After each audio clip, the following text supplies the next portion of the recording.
Нашата основна цел покрај реорганизацијата ќе биде и оптимизацијата на јавната администрација, меѓутоа ќе треба да ги почекаме сите наши подготвителни активности да завршат за да преземеме конкретни чекори во однос на ново формираното. Се знае ли од каде најмногу од кои министерства ќе се префрлати во кој?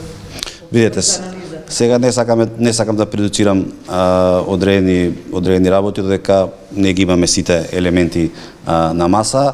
Во делот на прашање... И во делот на распределените по рамковни одговори. Да, во делот на прераспределените на вработените по рамковен договор, ние таму имавме некоја иницијатива, веќе околу над 200 луѓе мислам дека се распределени, меѓутоа остануваат уште доста.